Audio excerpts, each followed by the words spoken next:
Pernah nggak sih Anda ngerasa kayak lagi dikejar-kejar sesuatu, terus hari ini reaksi sama krisis kecil A, besok udah ada lagi yang B, atau mungkin bikin keputusan buru-buru, terus nyesel gitu belakangan, kayak kehilangan gambaran besarnya.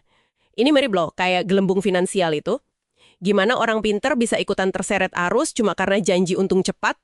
Nah, obrolan kita kali ini bakal fokus ke satu kecenderungan dasar manusia yang dibahas oke banget sama Robert Greene di bab 6 bukunya, The Laws of Human Nature. Kita bakal coba kupas tuntas apa yang dia sebut hukum pandangan dangkal. Intinya sih, ini tarikan kuat dalam diri kita buat fokus ke yang ada di depan mata aja saat ini banget. Betul sekali. Fokus kita spesifik di bab 6 itu, mengangkat perspektif Anda. Tujuannya simpel aja sih. Bantu Anda semua, para pendengar, biar bisa ngenalin kapan jebakan ini muncul. Dan yang lebih penting lagi, gimana caranya mulai ngelatih diri buat, ngelihat lebih luas dan mikir jangka panjang. Gitu. Oke, mari kita coba bedah ini ya. Jadi emang alaminya gitu ya, kita cenderung bereaksi sama yang paling kelihatan, paling mendesak saat ini. Emosi kita sekarang, apa kata orang sekitar, wah itu kayak magnet nariknya. Akibatnya, hidup jadi kayak naik roller coaster emosi kan? Naik turun ngikutin berita atau situasi sesaat. Konsekuensinya tuh seringnya nggak kelihatan langsung. Ada cemas yang nyempil, susah fokus ke prioritas, terus tujuan jangka panjang ya cuma bagus di rencana aja, nggak kejadian. Tapi, kenapa sih kita bisa gini? Nah, itu pertanyaan kuncinya. Sering banget akar masalahnya itu kita, gimana ya, kehilangan sambungan antara tindakan kita sekarang sama akibatnya nanti. Hubungan sebab akibatnya jadi kabur. Contoh sejarah yang gamblang banget itu South Sea Bubble di Inggris, awal abad 18. Ada tokoh namanya John Blunt, pinter banget ngejual ide. Dia janjiin untung investasi cepet banget, plus bisa ngelunasin utang negara pula. Wah, siapa yang nggak tergoda coba? Wah iya ya, tawaran yang susah banget ditolak itu pasti. Tepat. Dan kegilaan ini nyebar cepet banget kayak virus.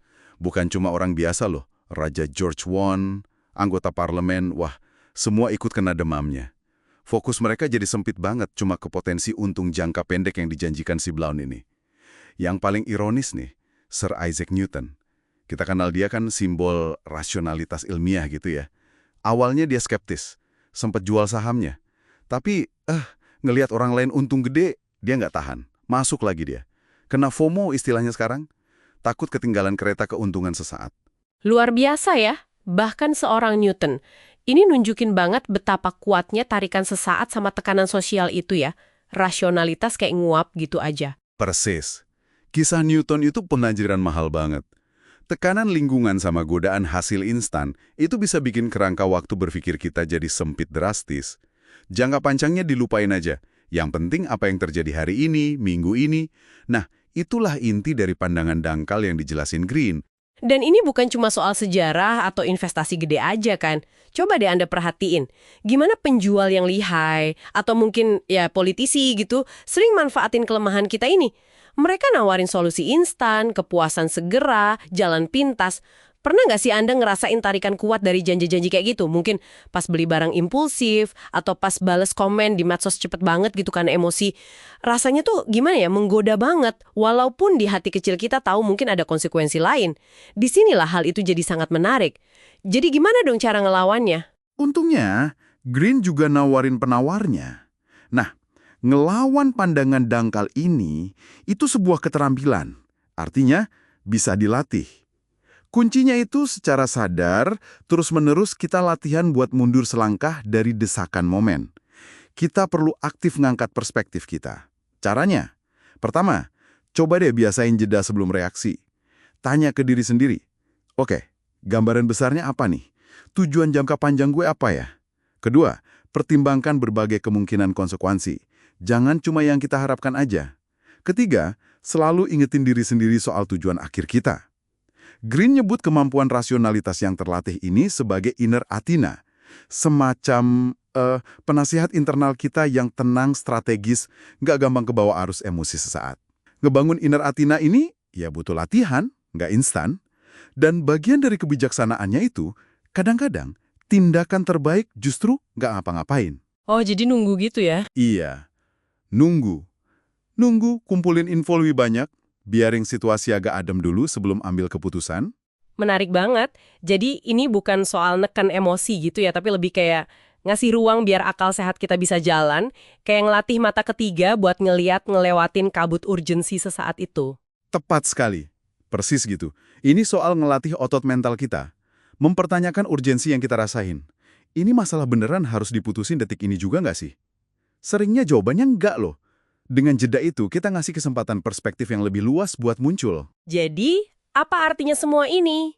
Intinya, ini tentang ngambil alih kendali lagi, bukan?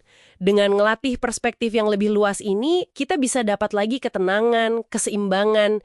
Kita jadi bisa mulai lihat hubungan yang jelas antara apa yang kita lakuin hari ini sama hasilnya nanti di depan. Ujung-ujungnya, ini bukan cuma soal menghindarin kesalahan, tapi proaktif ngarahin hidup kita ke tujuan yang emang penting, bukan cuma kelempar-lempar aja. Bener. Jadi, mungkin rangkuman kuncinya buat Anda ingat, pertama, waspada sama tarikan kuat dari momen saat ini. Kedua, hati-hati sama penularan emosi, apalagi kalau dalam keputusan kelompok atau finansial. Ingat South Sea Bubble tadi. Ngembangin perspektif jangka panjang yang lepas dari hiruk-pikuk sesaat itu sebuah keterampilan aktif yang nilainya tinggi banget. Mungkin bisa dibilang gini, musuh terbesar tujuan jangka panjang Anda itu seringkali ya reaksi emosional Anda di saat ini. Wah, pengingat yang kuat banget itu. Oke, sebagai penutup nih, saya mau ninggalin Anda dengan satu pertanyaan buat direnungin.